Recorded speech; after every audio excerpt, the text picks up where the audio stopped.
ಎಲ್ಲರಿಗೂ ನಮಸ್ಕಾರ. ನನ್ನ ಹೆಸರು ಛಾಯಾ ಅಂತ. ಅಸೋಸಿಯೇಟ್ ಪ್ರೊಫೆಸರ್ ಆಗಿ KLE ಸೊಸೈಟಿಯ Basavaprabhu Kore arts science commerce college ಇಲ್ಲಿ ಕೆಲಸ ಮಾಡ್ತಾ ಇದ್ದೀನಿ. ಇವತ್ತು ನಾನು ಅಪ್ಲೋಡ್ ಮಾಡ್ತಾ ಇರೋಂಥ ವಿಡಿಯೋ ಸೆಕೆಂಡ್ ಸೆಮ್ ಕೆಮಿಸ್ಟ್ರಿದು ಯೂನಿಟ್ 2ನಲ್ಲಿ ಬರೋವಂಥದ್ದು ಕೆಮಿಕಲ್ ಈಕ್ವಿಲಿಬ್ರಿಯಾ ಅಂತ. ಅದರಲ್ಲಿ 3ನೇ ವಿಡಿಯೋ ನಾನು ಅಪ್ಲೋಡ್ ಮಾಡ್ತಾ ಇರೋವಂಥದ್ದು. ನಿಮ್ಮ ಸಿಲೆಬಸ್ ಪ್ರಕಾರ ಲೀ ಚಿಟ್ಲಿಯ ಪ್ರಿನ್ಸಿಪಲ್ ಬಗ್ಗೆ ನೀವು ತಿಳ್ಕೋಬೇಕು ಅಂತ ಅವ್ರು ಎಕ್ಸ್ಪೆಕ್ಟ್ ಮಾಡ್ತಾ ಇದ್ದಾರೆ.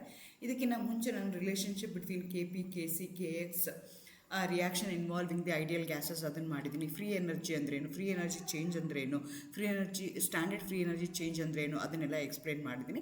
ಇವತ್ತು ನಾನು ಎಕ್ಸ್ಪ್ಲೈನ್ ಮಾಡ್ತಾ ಇರೋಂಥದ್ದು ಲೀ ಚಿಟ್ಲಿಯ ಪ್ರಿನ್ಸಿಪಲ್ ಅಂತ, which is a very useful technique that we are going to use in a industry for the production of many organic compounds or inorganic compounds. We can easily predict qualitatively what may be the final product yield ಏನು ಬರುತ್ತಲ್ಲ ಅದನ್ನು ನಾನು ಜಾಸ್ತಿ ಮಾಡ್ಕೊಳ್ಳೋ ಅಂಥದ್ದು ಅಥವಾ ಕಡಿಮೆ ಮಾಡ್ಕೊಳ್ಳೋ ಅಂಥದ್ದು, ಅಥವಾ ಯಾವ ಟೆಂಪ್ರೇಚರಲ್ಲಿ, ಯಾವ ಪ್ರೆಷರಲ್ಲಿ, ಯಾವ ಕಾನ್ಸಂಟ್ರೇಷನಲ್ಲಿ ನನಗೆ ಮ್ಯಾಕ್ಸಿಮಮ್ ಈಲ್ಡ್ ಬರುತ್ತೆ ಅಂತ ನನಗೆ ಅರ್ಥ ಮಾಡ್ಕೊಳ್ಳೋಕ್ಕೆ ಇಂಪಾರ್ಟೆಂಟ್ ಆಗಿರೋ ಟೂಲ್ ಯಾವುದು ಅಂದರೆ ನನಗೆ Le Chatelier principle. But this is applicable only for the system on in a equilibrium. Equilibrium ಅಂತ ಯಾವಾಗ ಹೇಳ್ತೀವಿ ಅಂತಂದರೆ ರಿವರ್ಸಿಬಲ್ ರಿಯಾಕ್ಷನ್ ಆದಾಗ, ಅಂದರೆ ಫಾರ್ವರ್ಡ್ ರಿಯಾಕ್ಷನ್ನು ಬ್ಯಾಕ್ವರ್ಡ್ ರಿಯಾಕ್ಷನ್ನು ಸೈಮಲ್ಟೇನಿಯಸ್ ಆಗಿ ಆಗ್ತಾ ಇರುತ್ತಲ್ಲ ಅಂಥ ರಿಯಾಕ್ಷನ್ಗೆ ನಾವು reaction which is present in equilibrium ಅಂತ ಹೇಳ್ತೀವಿ. ಅಂದರೆ concentration of the reactant and the concentration the product ಏನಾಗುತ್ತೆ ಎಕ್ಸಾಕ್ಟ್ಲಿ ಸೇಮ್ ಇರುತ್ತೆ. ಅಂಥದಕ್ಕೆ ನಾವೇನಂತ ಕರಿತೀವಿ ಅಂಥ ರಿಯಾಕ್ಷನ್ಸ್ಗೆ ಕೆಮಿಕಲ್ ಈಕ್ವಿಲಿಬ್ರಿಯಮ್ ಅಂತ ಹೇಳ್ತೀವಿ.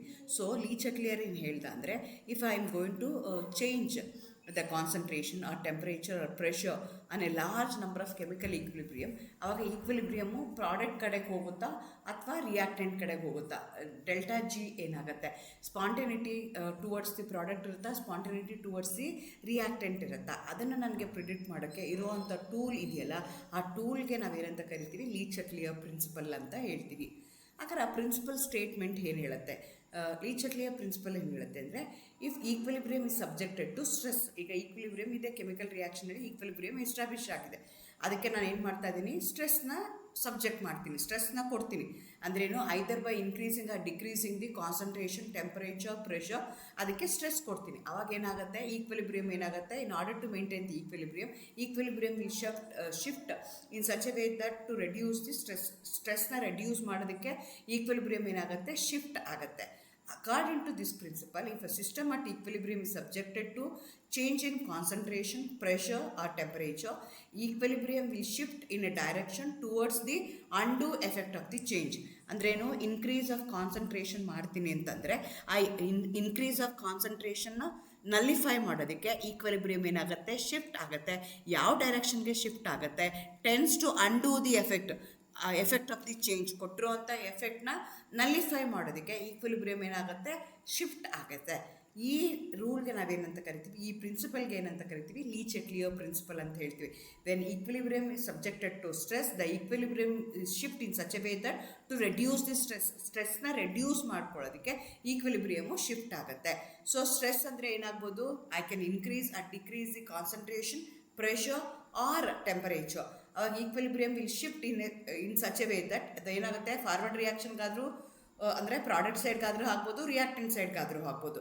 ಈಕ್ವಿಲಿಬ್ರಿಯಮ್ ಏನಾಗುತ್ತೆ, ಶಿಫ್ಟ್ ಆಗುತ್ತೆ. ಯಾವ ಡೈರೆಕ್ಷನ್ಗೆ, in order to undo the effect of the change. ಏನು ಚೇಂಜ್ ಇರ್ತಲ್ಲ ಅದನ್ನು ಅಂಡೂ ಮಾಡೋದಕ್ಕೆ ಮಾಡುತ್ತೆ. ಸೊ ಹಾಗೆ ಈಗ ಒಂದೊಂದೇ ನೋಡ್ಕೊಳ್ತಾ ಹೋಗೋಣ.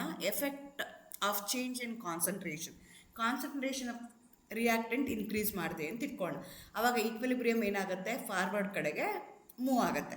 ಅಂದ್ರೇನು, ರಿಯಾಕ್ಟೆಂಟ್ಸ್ ಇದೆ, ರಿಯಾಕ್ಟೆಂಟ್ಸ್ ಏನು ಮಾಡುತ್ತೆ, ಪ್ರಾಡಕ್ಟ್ನ ಕೊಡುತ್ತೆ.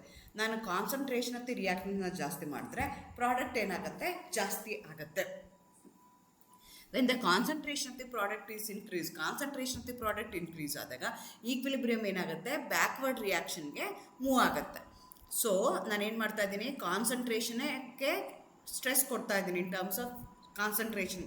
ಆವಾಗ ಈಕ್ವಿಲಿಬ್ರಿಯಮ್ ಏನಾಗ್ತಾ ಇದೆ, ಶಿಫ್ಟ್ ಆಗ್ತಾಯಿದೆ. ಯಾವ ಡೈರೆಕ್ಷನ್ಗೆ ಶಿಫ್ಟ್ ಆಗ್ತಿದೆ, ಎಕ್ಸಾಕ್ಟ್ಲಿ ಅಪೋಸಿಟ್ ಡೈರೆಕ್ಷನ್ಗೆ ಅದು ಶಿಫ್ಟ್ ಆಗ್ತಾ ಇದೆ. ಇದಕ್ಕೆ ನಾವೇನಂತ ಕರಿತೀವಿ, ಲೀ ಚಿಟ್ಲಿಯಸ್ ಪ್ರಿನ್ಸಿಪಲ್ ಅಂತ ಹೇಳ್ತೀವಿ. ಸೊ ದಟ್ ಎಫೆಕ್ಟ್ ಏನಾಗುತ್ತೆ, ನಲ್ಲಿಫೈ ಆಗೋಕ್ಕೆ, ಅಂಡೂ ಆಗೋಕ್ಕೆ ಟ್ರೈ ಮಾಡುತ್ತೆ, ಸ್ಟ್ರೆಸ್ನ ರೆಡ್ಯೂಸ್ ಮಾಡ್ಕೊಳ್ಳೋಕ್ಕೆ ಟ್ರೈ ಮಾಡುತ್ತೆ. For example, I am going to consider a reaction A + B giving a C. It's a reversible reaction, both forward reaction backward reaction ಇದೆ. Equilibrium is in the system is in equilibrium ಅಂತ ಹೇಳ್ತಾ ಇದ್ದೀವಿ. ಈಗ ನಾನು ಏನು ಮಾಡ್ತಾ ಇದ್ದೀನಿ, reactant ಎನ ಇನ್ಕ್ರೀಸ್ ಮಾಡ್ತಾ ಇದ್ದೀನಿ ಅಟ್ ಈಕ್ವಿಲಿಬ್ರಿಯಮ್. ಈಗ ಈಕ್ವಿಲಿಬ್ರಿಯಮ್ ಇದೆ, ಡೈನಮಿಕ್ ಈಕ್ವಿಲಿಬ್ರಿಯಮ್ ಇದೆ, ಅಲ್ಲೇನು ಮಾಡ್ತಾ ಇದ್ದೀನಿ, ಕಾನ್ಸಂಟ್ರೇಷನ್ ಆಫ್ ಎ ಇನ್ಕ್ರೀಸ್ ಮಾಡ್ತಾ ಇದ್ದೀನಿ. According to Le Chatelier's principle, new equilibrium will be established so that to reduce the concentration of the A. Thus, the addition of A causes the equilibrium to shift towards right. This increases the concentration of the product C. So ನಾವೇನು ಮಾಡ್ತಾ ಇದ್ವಿ, concentration of the ಎನ increase ಮಾಡೋದಕ್ಕೆ try ಮಾಡ್ತಾ ಇದ್ದೀವಿ. ಆವಾಗ ಏನಾಗುತ್ತೆ ಅಂದರೆ ಕಾನ್ಸಂಟ್ರೇಷನ್ ಆಫ್ ದಿ ಪ್ರಾಡಕ್ಟೂ ಸಿನೂ ಇನ್ಕ್ರೀಸ್ ಆಗ್ತಾ ಇದೆ. Thereby equilibrium will be shift to reduce the concentration of ಎಗೆ ಏನು ಬೇಕಲ್ಲ ರೆಡ್ಯೂಸ್ ಮಾಡೋದಕ್ಕೆ ಆ ರೀತಿಯಾಗಿ ಅದು ಶಿಫ್ಟ್ ಆಗುತ್ತೆ. ಅದೇ ರೀತಿ increase in concentration of the product ಮಾಡಿದೆ ಅಂತ ಇಟ್ಕೊಂಡು ಆವಾಗ reaction will be shift to the left, increasing the concentration of the reactant. So ಅದನ್ನು ನಲಿಫೈ ಮಾಡೋದಕ್ಕೆ, ಸ್ಟ್ರೆಸ್ನ ರೆಡ್ಯೂಸ್ ಮಾಡೋದಕ್ಕೆ ಟ್ರೈ ಮಾಡುತ್ತೆ ನಾವು ಹಾಕುವಂಥ ಎಫೆಕ್ಟು. ಅದಕ್ಕೆ ಏನಂತ ಕರಿತೀವಿ, ಲೀ ಚಟ್ಲಿಯರ್ ಪ್ರಿನ್ಸಿಪಲ್ ಅಂತ ಹೇಳ್ತೀವಿ. So that they can maintain the ಈಕ್ವಿಲಿಬ್ರಿಯಮ್ನ ಮೇಂಟೈನ್ ಮಾಡೋದಕ್ಕೆ ಅವೇನಾಗ್ತವೆ ಅಂದರೆ equilibrium will be shift in the opposite direction ಆಗುತ್ತೆ. ಫಾರ್ ಎಕ್ಸಾಂಪಲ್ Fe3+ ಎಕ್ವಿಯಸ್ ಫಾರ್ಮಲ್ಲಿರೋದು SCN ಎಕ್ವಿಯಸ್ ಜೊತೆಗೆ ಕಂಬೈನ್ ಆದಾಗ ಫೆರಸ್ ಸೈನೈಡ್ ಬರುತ್ತೆ, ಡಾರ್ಕ್ ಬ್ರೌನ್ ಕಲರ್ ಇರುತ್ತೆ. ಸೊ ಅಡಿಷನ್ ಆಫ್ Fe3+ ಮಾಡಿದ್ವಿ ಈ ರಿಯಾಕ್ಷನ್ಗೆ ಅಂತ ಇಟ್ಕೊಳ್ಳೋಣ. ಅವಾಗ ಏನಾಗುತ್ತೆ, ಡಾರ್ಕ್ ಬ್ರೌನ್ ಆಗಿರುವಂಥ ಪ್ರಾಡಕ್ಟ್ದು ಕಾನ್ಸಂಟ್ರೇಷನ್ನು ಜಾಸ್ತಿ ಆಗುತ್ತೆ. ಇಲ್ಲಿ ಕಲರ್ಡ್ ಆಗಿರೋದಕ್ಕೋಸ್ಕರ ನನಗೆ ಗೊತ್ತಾಗುತ್ತೆ ಪೇಲ್ ಎಲ್ಲೋ ಇರುತ್ತೆ Fe3+, ಸೈನೈಡ್ ಐಸೋಸೈನೈಡ್ ಏನಿರುತ್ತೆ ಕಲರ್ಲೆಸ್ ಇರುತ್ತೆ.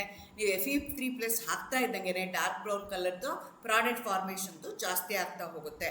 ಅಂದರೆ ನೀವು Fe+3 ಅಂದರೆ pale yellow colour ferrous Fe3+ ಅಯಾನ್ನ ನೀವು ಹಾಕಿದಾಗ formation of the product ferrous isocyanide ಏನಿದೆಯಲ್ಲ ಅದು ಜಾಸ್ತಿ ಆಗ್ತಾ ಹೋಗುತ್ತೆ. ಆವಾಗ ಈಕ್ವಿಲಿಬ್ರಿಯಮ್ ಏನಾಗುತ್ತೆ, it moves towards the dark brown colour ಇರೋದಕ್ಕೋಸ್ಕರ ನನಗೆ ಗೊತ್ತಾಗುತ್ತೆ. In accordance with Le Chatelier's principle, similarly addition of ಇದಕ್ಕೆ ಏನು ಮಾಡ್ತಾ ಇದ್ದೀನಿ, addition of FeCN2+ to the reaction add ಮಾಡಿದ್ರೆ ಅವಾಗ ಏನಾಗುತ್ತೆ, equilibrium will shift towards the left, increasing the concentration of Fe3+ ion ಅಂತ ಹೇಳ್ತೀವಿ. ಸೊ ಅದು ಯಾಕಾಗುತ್ತೆ ಆ ಥರ ಅಂತಂದರೆ, when you consider the reactant, ನೋಡಿ ಎರಡು ಡಯಾಗ್ರಾಮ್ ಇದೆ, ಒಂದರಲ್ಲಿ ಲೋ ಕಾನ್ಸಂಟ್ರೇಷನ್ ಇದೆ, ಇನ್ನೊಂದರಲ್ಲಿ ಹೈ ಕಾನ್ಸಂಟ್ರೇಷನ್ ಇದೆ.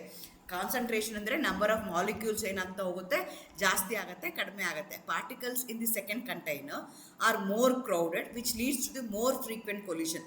ಕಾನ್ಸಂಟ್ರೇಷನ್ ಜಾಸ್ತಿ ಆದಂಗೆ ಏನಾಗುತ್ತೆ, ಕೊಲ್ಯೂಷನ್ ಜಾಸ್ತಿ ಆಗುತ್ತೆ, ರಿಯಾಕ್ಷನ್ ರೇಟ್ ಜಾಸ್ತಿ ಆಗುತ್ತೆ. ಹಾಗಾಗಿ ಫಾರ್ಮೇಷನ್ ಆಫ್ ದಿ ಪ್ರಾಡಕ್ಟ್ ನನಗೆ ಈಸಿ ಆಗುತ್ತೆ compare to that of the lower concentration. Lower ಕಾನ್ಸಂಟ್ರೇಷನಲ್ಲಿ ಕೊಟ್ಟಿರುವಂಥ ವಾಲ್ಯೂಮಲ್ಲಿ same number of molecules collide ಆಗುವಂಥದ್ದು ಕಡಿಮೆ, ಬಿಕಾಸ್ ಕ್ರೌಡೆಡ್ ಇಲ್ಲ. ಆದರೆ ಹೈಯರ್ ಕಾನ್ಸಂಟ್ರೇಷನ್ ಮಾಡಿದ್ರೆ ನಂಬರ್ ಆಫ್ ಮಾಲಿಕ್ಯೂಲ್ಸ್ ಇನ್ಕ್ರೀಸ್ ಆಗುತ್ತೆ. ನಂಬರ್ ಆಫ್ ಮಾಲಿಕ್ಯೂಲ್ಸ್ ಇನ್ಕ್ರೀಸ್ ಮಾಡಿದ್ರೆ ಎಫೆಕ್ಟಿವ್ ಕೊಲ್ಯೂಷನ್ ಜಾಸ್ತಿ ಆಗುತ್ತೆ.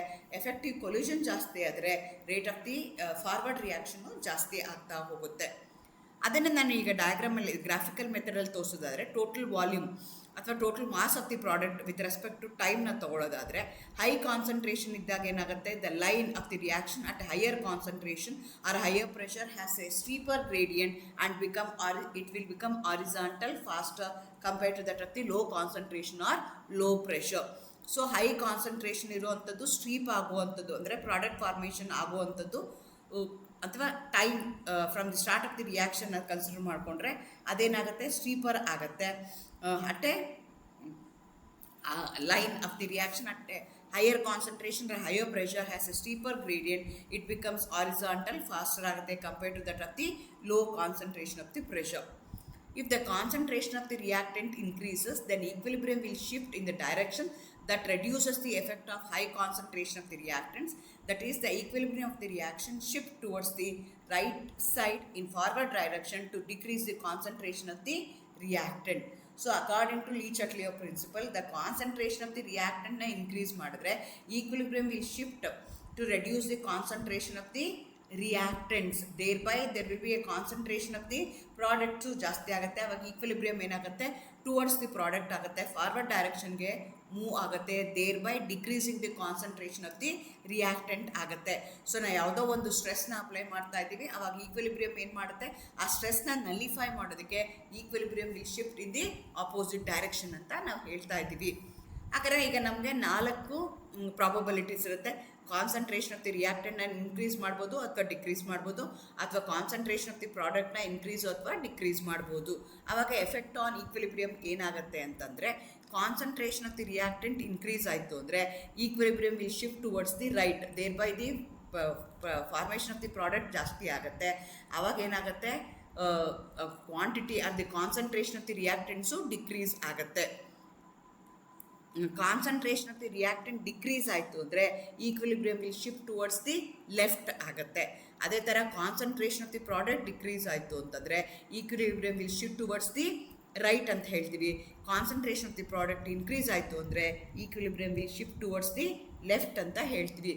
Thereby, according to Le-Chatelier's principle, if the stress is applied to a system at equilibrium, the equilibrium will shift, a new equilibrium will be created in such a manner that we are going to reduce the stress that we have applied. ಅದನ್ನು ನೀವಿಲ್ಲಿ ಅರ್ಥ ಮಾಡ್ಕೋಬೇಕು. ಅದೇ ಥರ change in temperature ಆದ್ರೂ equilibrium ಏನಾಗುತ್ತೆ, shift ಆಗುತ್ತೆ. ಅವಾಗ ಏನಾಗುತ್ತೆ, ಅದನ್ನು ನಲಿಫೈ ಆಗುತ್ತೆ. ಯಾಕೆಂದ್ರೆ ಇಟ್ ಡಿಪೆಂಡ್ಸ್ ಅಪಾನ್ ನಿಮ್ಗೆ ಯಾವ ಟೈಪ್ ಆಫ್ ರಿಯಾಕ್ಷನ್ ಇದೆ, ಎಕ್ಸೋಥರ್ಮಿಕ್ ರಿಯಾಕ್ಷನ್ ಇದೆಯಾ, ಎಂಡೋಥರ್ಮಿಕ್ ರಿಯಾಕ್ಷನ್ ಇದೆಯೋ ಅದ್ರ ಮೇಲೆ ನಿಮಗೆ ಎಫೆಕ್ಟ್ ಆಫ್ ಟೆಂಪ್ರೇಚರ್ ಇರುತ್ತೆ. ಎಂಡೋಥರ್ಮಿಕ್ ಅಂದರೆ delta H is greater than 0 ಇರುತ್ತೆ. ಎಕ್ಸೋಥರ್ಮಿಕ್ ಅಂದರೆ ಡೆಲ್ಟಾ ಹೆಚ್ ಲೆಸ್ ದ್ಯಾನ್ 0 ಇರುತ್ತೆ. ಎಕ್ಸೋಥರ್ಮಿಕ್ ಅಂದರೆ ನಾವೇನು ಮಾಡ್ತೀವಿ, ಪಾಸಿಟಿವ್ ಸೈನ್ನ ಬರಿತೀವಿ. ಎಕ್ಸೋಥರ್ಮಿಕ್ ಅಂದರೆ ನಾವು ನೆಗೆಟಿವ್ ವ್ಯಾಲ್ಯೂ ಬರಿತೀವಿ. ಎಂಡೋಥರ್ಮಿಕ್ ಅಂತಂದರೆ ನಾವೇನು ಮಾಡ್ತೀವಿ, ಪಾಸಿಟಿವ್ ವ್ಯಾಲ್ಯೂ ಬರಿತೀವಿ. ಸೊ ಏನಾಗುತ್ತೆ, ಎಂಡೋಥರ್ಮಿಕಲ್ಲಿ ಏನಾಗುತ್ತೆ, heat will be given to the system ಆಗುತ್ತೆ. ಎಕ್ಸೋಥರ್ಮಿಕ್ ಅಂದರೆ heat will be liberated by the system ಆಗುತ್ತೆ. ಸೊ ಅದ್ರ ಮೇಲೆ ನಮ್ಗೆ ಏನಾಗುತ್ತೆ, ನಾನು ಕೊಟ್ಟಿರುವಂಥ ಎಫೆಕ್ಟ್ ಆಫ್ ಟೆಂಪ್ರೇಚರ್ನ ನಾನು ನೋಡಬೇಕಾಗತ್ತೆ. In a system at equilibrium, both exothermic endothermic reaction takes place simultaneously. ನಿಮಗೆ ಗೊತ್ತಿದೆ, ಫಾರ್ವರ್ಡ್ ರಿಯಾಕ್ಷನ್ ಬ್ಯಾಕ್ವರ್ಡ್ ರಿಯಾಕ್ಷನ್ಸ್ ಆಗ್ತಾ ಇರುತ್ತೆ. ಒಂದು ಎಂಡೋಥರ್ಮಿಕ್ ಆಗ್ತಿದೆ ಅಂದರೆ ಇನ್ನೊಂದು ಎಕ್ಸೋಥರ್ಮಿಕ್ ಆಗಬೇಕು. ಒಂದರಲ್ಲಿ ಹೀಟ್ ಲಿಬ್ರೇಟ್ ಆಗ್ತಿದೆ ಅಂದರೆ ಇನ್ನೊಂದರಲ್ಲಿ ಹೀಟ್ ಅಬ್ಸಾರ್ಬ್ ಆಗಬೇಕು. So when you consider a reaction with respect to endothermic or exothermic reaction, ಅದು ಯಾವಾಗೂ ಸೈಮಲ್ಟೇನಿಯಸ್ ಆಗಿ ಆಗ್ತಾ ಇರುತ್ತೆ, ಅಟ್ ಈಕ್ವಿಲಿಬ್ರಿಯಮ್ ಆಗ್ತಾ ಇರುತ್ತೆ. ಇನ್ಕ್ರೀಸ್ ಇನ್ ಟೆಂಪ್ರೇಚರ್ ಆಯಿತು ಅಂತ ಇಟ್ಕೊಳ್ಳೋಣ, that would shift the equilibrium in the direction of the endothermic reaction. Endothermic ರಿಯಾಕ್ಷನಲ್ಲಿ ಏನಾಗ್ತಾ ಇದೆ, ಸಿಸ್ಟಮಿಂದ ಹೊರಗಡೆಗೆ ಕೊಡ್ತಾ ಇದೆ. ಅದು ಏನು ಮಾಡ್ತಾ ಇದೆ, system heat will be liberated from the is absorb by the reactant. ಏನಾಗುತ್ತೆ, increase in temperature would shift the equilibrium in the direction of endothermic reaction. Decrease in temperature would shift the equilibrium in the direction of exothermic reaction. According to Le-Chatelier's principle, when temperature of the reaction is increased, equilibrium will shift in the direction which it is absorbed. ಅದು ಆ ಕಡೆಗೆ ಅದು move ಆಗುತ್ತೆ. For example, ನಾವು A plus B will giving to C ಅಂತ ಇಟ್ಕೊಳ್ಳೋಣ. Delta H will be positive ಅಂತ ಹೇಳ್ತಾ ಇದ್ದೀವಿ. ಸೊ ಫಾರ್ವರ್ಡ್ ರಿಯಾಕ್ಷನ್ ಏನಾಗ್ತಿದೆ, ಎಂಡೋಥರ್ಮಿಕ್ ಆಗ್ತಿದೆ, ಅಂದರೆ it is absorb by the system ಆಗ್ತಾ ಇದೆ. ಅದೇ ಥರ ಬ್ಯಾಕ್ವರ್ಡ್ ರಿಯಾಕ್ಷನ್ ತೊಗೊಂಡ್ರೆ ಅದು ಎಕ್ಸೋಥರ್ಮಿಕ್ ಆಗ್ತಾ ಇದೆ, ಅದು ಮೈನಸ್ kJ ಬರ್ತಾ ಇದೆ. When temperature is increased, the equilibrium shift towards the right, which involves the absorption of heat, yielding to the increase in concentration of the product C, decreases the concentration of A and B ಆಗ್ತಾ ಇದೆ. Similarly ಈಗ ನಾವೇನು ಮಾಡ್ತಾ ಇದ್ದೀನಿ, exothermic reaction ತೊಗೊಳ್ತಾ ಇದ್ದೀನಿ, heat will be liberated to the system ತೊಗೊಳ್ತಾ ಇದ್ದೀನಿ. ಡೆಲ್ಟಾ ಹೆಚ್ ಏನಾಗ್ತಿದೆ, ನೆಗೆಟಿವ್ ಇದೆ. ಸೊ ಫಾರ್ವರ್ಡ್ ರಿಯಾಕ್ಷನ್ ಏನಾದರೂ ಎಕ್ಸೋಥರ್ಮಿಕ್ ಇತ್ತು ಅಂದರೆ, when it is applied, when temperature is applied, the system of the equilibrium will shift towards the left, leading to the increase in the concentration of the reactant. So according to Le-Chatelier's principle, when the equilibrium is subjected to stress, the equilibrium is shift in such a manner that it going to reduce the stress. ಆ ಥರ ಅದು move ಆಗುತ್ತೆ ಅಂತ ಹೇಳ್ತಾರೆ. If the temperature is increase for the endothermic reaction, equilibrium will shift towards the product side. Whereas the decrease in temperature of the exothermic reaction at equilibrium shifts the equilibrium towards the product side. So ನನಗೆ product ಬರುತ್ತಾ, major ಆಗಿ reactant ಬರುತ್ತಾ, ಅದನ್ನು decide ಮಾಡೋದಕ್ಕೆ ನನಗೆ temperature play a very important role. Again ಇಲ್ಲೂ 4 ಥರ parameter ಆಗುತ್ತೆ. ಎಂಡೋಥರ್ಮಿಕ್ ರಿಯಾಕ್ಷನಲ್ಲಿ ಟೆಂಪ್ರೇಚರ್ ಇನ್ಕ್ರೀಸ್ ಆಗ್ಬೋದು ಅಥವಾ ಡಿಕ್ರೀಸ್ ಆಗ್ಬೋದು. ಎಕ್ಸೋಥರ್ಮಿಕ್ ರಿಯಾಕ್ಷನಲ್ಲಿ ಟೆಂಪ್ರೇಚರ್ ಇನ್ಕ್ರೀಸ್ ಆಗ್ಬೋದು, ಡಿಕ್ರೀಸ್ ಆಗ್ಬೋದು. ಆವಾಗ ಏನಾಗುತ್ತೆ, equilibrium, what is the effect of temperature on equilibrium with different conditions. ಅಂದರೆ temperature of the endothermic reaction increase ಮಾಡಿದ್ರೆ equilibrium of the reaction shift towards right ಆಗುತ್ತೆ. Temperature of the exothermic reaction increase ಆಯಿತು ಅಂದರೆ equilibrium reaction shift towards the left ಆಗುತ್ತೆ. Temperature of the endothermic reaction decrease ಆಯಿತು ಅಂದರೆ equilibrium reaction shift towards the left ಆಗುತ್ತೆ. Temperature of the exothermic reaction decrease ಮಾಡಿದ್ರೆ equilibrium shift towards the right ಆಗುತ್ತೆ. ಈ ರೀತಿಯಾಗಿ ನಿಮಗೆ ನಲಿಫೈ ಆಗೋದಕ್ಕೆ ಟ್ರೈ ಮಾಡುತ್ತೆ. ಅದೇ ಥರ ಥರ್ಡ್ ಪ್ಯಾರಾಮೀಟರ್ನ ತೊಗೊಂಡ್ರೆ effect of change in pressure ಅಂತ ತೊಗೊಂಡ್ರೆ increase in pressure shift the equilibrium in the direction lesser than the number of gaseous molecules. Decrease in the pressure shift the equilibrium in the direction larger number of gaseous molecules ಕಡೆಗೆ ಹೋಗುತ್ತೆ. For example lower pressure ಇತ್ತು ಅಂತಂದರೆ ಏನಾಗುತ್ತೆ, in a given ವಾಲ್ಯೂಮಲ್ಲಿ volume ಜಾಸ್ತಿ ಇರುತ್ತೆ. ಆದರೆ higher pressure ಆದರೆ volume ಏನಾಗುತ್ತೆ, ಡಿಕ್ರೀಸ್ ಆಗುತ್ತೆ. In a chemical in a reaction that involves gases, increasing the pressure will also take the particles more crowded. This is because increase the pressure causes the gas particles to come closer. As a result, the particles collide more frequently, which increases the rate of the reaction of the forward reaction. So pressure increase madre, they come very closer to each other. When they come very closer to each other, they are going to collide with each other, and that each collision will lead to the effective collusion. ಹಂಗಾಗಿ ಏನಾಗುತ್ತೆ, product formation ಜಾಸ್ತಿ ಆಗುತ್ತೆ at A higher pressure. When increase the pressure ಏನಾಗುತ್ತೆ, product ಕಡೆಗೆ ಈಕ್ವಿಲಿಬ್ರಿಯಮು shift ಆಗುತ್ತೆ. Let us consider an equation. N2 will going to react with 3 moles of hydrogen to form 2 moles of ammonia ಅಂತ ಇಟ್ಕೊಂಡ 1 mole of nitrogen will going to react with 3 moles of hydrogen to form 2 moles of product ಇದೆ. Forward reaction is accompanied by decrease in the number of moles. ಈ equation ನೋಡಿದ್ರೆ, balanced equation ನೋಡಿದ್ರೆ forward ರಿಯಾಕ್ಷನ್ಲಿ 4 mole ಏನು ಮಾಡ್ತಾ ಇದೆ, 2 moles of ಪ್ರಾಡಕ್ಟ್ನ ಕೊಡ್ತಾ ಇದೆ. 4 mole ಆಫ್ ರಿಯಾಕ್ಟೆಂಟ್ಸು 2 moles ಆಫ್ ಪ್ರಾಡಕ್ಟ್ನ ಕೊಡ್ತಾ ಇದೆ. ಇಲ್ಲಿ ಪ್ರೆಷರ್ ಇನ್ಕ್ರೀಸ್ ಮಾಡಿದ್ರಿ ಅಂತ ಇಟ್ಕೊಳ್ಳೋಣ. In a system the volume will decrease, thereby number of moles per unit volume will increase. Thus, according to Le Chatelier principle, equilibrium will shift in the direction in which there is a decrease in the number of moles, that is the formation of ammonia. Thus, the higher the pressure, greater will be the yield of ammonia. ಹಾಗಾಗಿ ಏನಾಗುತ್ತೆ, ammonia formation ಆಗುವಂಥದ್ದು ನಾನು ಪ್ರೆಷರ್ನ increase ಮಾಡಿದ್ರೆ ammonia formation ಆಗುವಂಥದ್ದು ಜಾಸ್ತಿ ಆಗುತ್ತೆ.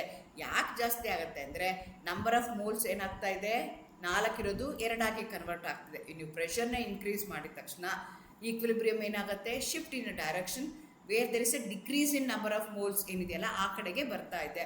ಹಂಗಾಗಿ formation of ammonia ಏನಾಗುತ್ತೆ, ಇನ್ಕ್ರೀಸ್ ಆಗುತ್ತೆ when you increase the pressure ಅಂತ ಹೇಳ್ತಾರೆ. ಅದೇ ಥರ ಎಫೆಕ್ಟ್ ಆಫ್ ಕೆಟಲಿಸ್ಟ್ನ ತೊಗೊಂಡ್ರೆ generally catalyst do not change the equilibrium, ಅದು but it make to increase the attain the equilibrium ಫಾಸ್ಟರಾಗಿ ಅದು ತೊಗೊಳಕ್ಕೆ ಟ್ರೈ ಮಾಡುತ್ತೆ. For example, a catalyst is a substance that increases speed of the reaction. Adding a catalyst to the reversible reaction has no effect on position of equilibrium. However, catalyst does not affect the extent or position of the reaction at equilibrium, but it helps the reaction to achieve the equilibrium faster ಆಗಿ ಮಾಡುತ್ತೆ. There is no effect of catalyst on equilibrium. But equilibrium attain ಮಾಡೋದಕ್ಕೆ, ಫಾಸ್ಟರಾಗಿ attain ಮಾಡೋದಕ್ಕೆ ಅದು help ಮಾಡುತ್ತೆ. ಹಾಗಾದ್ರೆ ಇದು application of Le Chatelier principle ನೋಡೋಣ. ಫಾರ್ಮೇಷನ್ ಆಫ್ ಸಲ್ಫರ್ ಟ್ರೈಆಕ್ಸೈಡ್ ಅಂತ ತೊಗೊಳ್ಳೋಣ. So 2 mole of sulphur trioxide will react with 1 mole of oxygen to form 2 moles of SO3. So ಇಲ್ಲಿ ಏನಾಗ್ತಾ ಇದೆ, ಡೆಲ್ಟಾ H ಏನಾಗ್ತಿದೆ, ಪ್ಲಸ್ 42 ಕಿಲೋ ಕ್ಯಾಲರೀಸ್ ಆಗ್ತಾ ಇದೆ. So ನಾನೀಗ ಚೇಂಜ್ ಇನ್ ಕಾನ್ಸಂಟ್ರೇಷನ್ ಮಾಡ್ತಾ ಇದ್ದೀನಿ ಅಂತ ತಿಳ್ಕೊಂಡು, ನನಗೆ ಫಾರ್ಮೇಷನ್ ಆಫ್ SO3 ಜಾಸ್ತಿ ಬೇಕು, SO3 ಪ್ರಾಡಕ್ಟ್ ನನಗೆ ಬೇಕು ಜಾಸ್ತಿ, ಅದು ಬ್ಯಾಕ್ವರ್ಡ್ ರಿಯಾಕ್ಷನ್ ಆಗೋಂಗೆ ನಾನು ತಡಿಬೇಕು. ಫಾರ್ಮೇಷನ್ ಆಫ್ SO3ನ ನಾನು ಸಿಂಥಸಿಸ್ ಆಫ್ ಸಲ್ಫರ್ ಟ್ರೈಆಕ್ಸೈಡ್ ಮಾಡ್ತಾ ಇದ್ದೀನಿ. ನನಗೆ ಯಾವ್ಯಾವ ಕಂಡೀಷನಲ್ಲಿ SO3 ಜಾಸ್ತಿ ಪ್ರಾಡಕ್ಟ್ ಬರುತ್ತೆ ಅಂತ ನಾನು ನೋಡ್ಕೋಬೇಕು. ಹಾಗಾಗಿ ಇದು ಇಂಡಸ್ಟ್ರಿ ನನಗೆ ವೆರಿ ಯೂಸ್ಫುಲ್ ಟೆಕ್ನಿಕ್ ಅಂತ ಹೇಳಿದೆ, ವೆರಿ ಯೂಸ್ಫುಲ್ ಟೂಲ್ ಅಂತ ಹೇಳಿದೆ. Theoretically before doing the practically I can check ಅದು ಏನಾಗುತ್ತೆ ಅಂತ ನಾನು ಚೆಕ್ ಮಾಡ್ಕೋಬೋದು. ಈಗ ಇಲ್ಲೇನಾಗ್ತಾ ಇದೆ, I am going to increase the concentration of the reactant. Sulphur trioxide ಆಗಿರ್ಬೋದು ಅಥವಾ ಆಕ್ಸಿಜನ್ನ ನಾನು ಇನ್ಕ್ರೀಸ್ ಮಾಡ್ತಾ ಇದ್ದೀನಿ ಅಂತ ಇಟ್ಕೊಳ್ಳೋಣ concentration. The increase in the concentration of one of the reactant shift the equilibrium towards the left. So ನೀವು concentration either the sulphur trioxide ಇರ್ಬೋದು, ಸಲ್ಫರ್ ಡೈಆಕ್ಸೈಡ್ ಇರ್ಬೋದು, ಇಲ್ಲಾಂದ್ರೆ ಆಕ್ಸಿಜನ್ ಇನ್ಕ್ರೀಸ್ ಮಾಡಿದ್ರೆ equilibrium will shift towards the product side ಅಂತ ಹೇಳ್ತಾರೆ. Thereby increase in the concentration you can get more amount of product ಅಂತ ಹೇಳ್ಬೋದು. ಅದೇ ಥರ ಚೇಂಜ್ ಇನ್ ಟೆಂಪ್ರೇಚರ್ ತೊಗೊಂಡ್ರೆ, since the forward reaction is exothermic, it will be liberated ಆಗ್ತಾ ಇದೆ. Therefore the low temperature will favour the formation of the sulphur trioxide. The increase in temperature will shift the equilibrium to the left. Decrease in temperature will shift the equilibrium towards the right. So ಹಾಗಾಗಿ ನಾನು ಏನು ಮಾಡಬೇಕಾಗತ್ತೆ, exothermic reaction ಇದೆ, exothermic ರಿಯಾಕ್ಷನ್ನೇ ನನಗೆ ಜಾಸ್ತಿ ಆಗಬೇಕು ಅಂದರೆ ನಾನೇನು ಮಾಡಬೇಕಾಗತ್ತೆ, ಟೆಂಪರೇಚರ್ನ ಡಿಕ್ರೀಸ್ ಮಾಡಬೇಕಾಗತ್ತೆ. So high concentration of the reactant and low temperature ಇತ್ತು ಅಂದರೆ ಫಾರ್ಮೇಷನ್ ಆಫ್ SO3 ನನಗೆ ಫಾಸ್ಟಾಗಿ ಆಗುತ್ತೆ ಅಂತ ಗೊತ್ತಾಗ್ತಾ ಇದೆ. ಎಫೆಕ್ಟ್ ಆಫ್ ಚೇಂಜ್ ಇನ್ ಪ್ರೆಷರ್ನ ಕನ್ಸಿಡರ್ ಮಾಡೋದಾದರೆ, since the forward reaction involves the less number of moles of a substance, increase in the pressure will favour the forward reaction. ಅದೇ ಥರ effect of catalyst does not change the equilibrium but it increases the rate of forward and backward reaction equally ಅಂತ ಹೇಳ್ತೀವಿ. ಅಂದರೆ SO2 ಮತ್ತು oxygen combine ಮಾಡಿದಾಗ ಏನು SO3 formation ಆಗುತ್ತೆ, delta H ಏನಾಗುತ್ತೆ ಪ್ಲಸ್ 42 ಕಿಲೋ ಕ್ಯಾಲರೀಸ್ ಇದೆ, ಹೀಟ್ ಇಸ್ ಎಕ್ಸೋಥರ್ಮಿಕ್ ರಿಯಾಕ್ಷನ್ ಇದೆ. ಅವಾಗ ಏನಾಗುತ್ತೆ ಅಂದರೆ reaction proceeds with a decrease in number of moles. Condition to get a maximum yield of SO3 ಏನಾಗುತ್ತೆ ಅಂದರೆ ಲೋ ಟೆಂಪ್ರೇಚರ್ ಮತ್ತು ಹೈ ಪ್ರೆಷರ್ ಮತ್ತು ಕಾನ್ಸಂಟ್ರೇಷನ್ ಆಫ್ ದಿ ರಿಯಾಕ್ಟೆಂಟ್ಸ್ನ ನಾನು ಇನ್ಕ್ರೀಸ್ ಮಾಡಿದ್ರೆ ಆವಾಗ ನಮಗೆ ಸಲ್ಫರ್ ಟ್ರೈಆಕ್ಸೈಡ್ ಫಾರ್ಮೇಷನ್ ಆಗುವಂಥದ್ದು ಫಾಸ್ಟಾಗಿ ಆಗುತ್ತೆ. ಅದೇ ಥರ ನಾನು formation of ammonia by Haber process ತೊಗೊಂಡ್ರೆ ಈ ರಿಯಾಕ್ಷನ್ ಏನಾಗ್ತಾ ಇದೆ, ಎಕ್ಸೋಥರ್ಮಿಕ್ ಆಗ್ತಾ ಇದೆ. ಹೀಟ್ ಏನಾಗ್ತಾ ಇದೆ, ಇಲ್ಲಿ ಲಿಬರೇಟ್ ಆಗ್ತಾ ಇದೆ. The reaction will proceed with a less number of moles. ಅಂದರೆ ಒಟ್ಟು 4 moles of reactant is getting converted to 2 moles of product ಆಗ್ತಾ ಇದೆ. ಕಂಡೀಷನ್ ಏನಾಗ್ತಾ ಇದೆ, ಲೋ ಟೆಂಪ್ರೇಚರ್ನ ಮೇಂಟೈನ್ ಮಾಡಬೇಕು ನಾನು, equilibrium will shift towards right giving the high yield. High ಪ್ರೆಷರ್ನ maintain ಮಾಡಬೇಕು because it's exothermic reaction. High concentration of one of the ರಿಯಾಕ್ಟೆಂಟ್ನ ಮಾಡಿದಾಗ ನನಗೇನಾಗುತ್ತೆ ಅಂದರೆ ಪ್ರಾಡಕ್ಟ್ ಫಾರ್ಮೇಷನು ಈಸಿಯಾಗಿ ಬರ್ತಾ ಹೋಗುತ್ತೆ. ಈ ರೀತಿಯಾಗಿ ಲೀ-ಚೆಟ್ಲಿಯರ್ ಪ್ರಿನ್ಸಿಪಲ್ ಅಪ್ಲೈ ಮಾಡಿಕೊಂಡು in a reversible reaction equilibrium either towards the reactant or towards the product ಅದನ್ನು ನಾನು ಆಲ್ಟರ್ ಮಾಡ್ಬೋದು.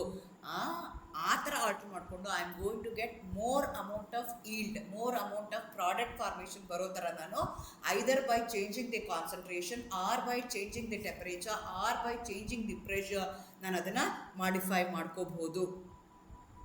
Thank you, all the best.